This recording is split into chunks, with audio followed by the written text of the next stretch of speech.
কারণে মিছিল করছেন। মুসলমান ভোট পেয়ে সবার আগে কনসলিডেশন করা, কারণ ওনার কাছ থেকে মুসলমান ভোট সরে গেছে, ওনার কাছ থেকে সরে গেছে। ওনাকে হিন্দু মুসলিম সবাই চোর নামে ডাকছে, চোর মানুষ। তাই তিনি আর দ্বিতীয় তিনি রাজ্যে দাঙ্গা বাঁধিয়ে যারা সনাতনী, যারা গেরুয়া ঘর নিয়ে রাস্তায় বেরিয়েছেন, জয় শ্রীরাম বলছেন, বন্দে মাতরম বলছেন, তাদেরকে তিনি জেলে পুরতে চান। আপনারা একাধিক রাম পুজো, রাম জন্মভূমি মন্দির প্রতিষ্ঠার প্রোগ্রাম বাতিল করা হয়েছে পুলিশের পক্ষ থেকে। ভারবেলি ফোন করে না বলা হয়েছে। আগামীকাল হাইকোর্টে 6টা মোট মামলা আছে।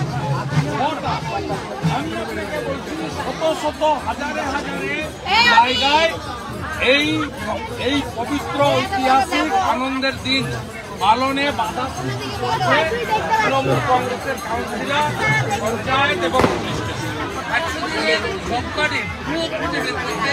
আদালত 4 সদস্যের কমিটি গঠন, 3 সদস্য। আমি এই মামলার পিটিশনের আমি ছিলাম এবং আমি আদালতের রায় খুশি যে ভারত সরকারের একজন প্রতিনিধি, রাজ্য সরকারের একজন প্রতিনিধি এবং বিশেষ করে সিএজি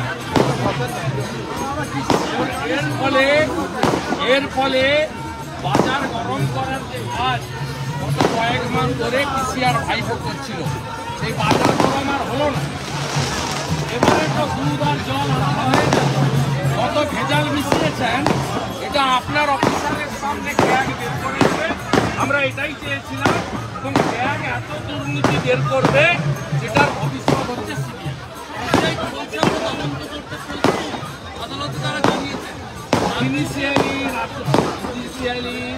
মহামান্য প্রধান বিচারপতির বেঞ্চ যে রায় দিয়েছে তাতে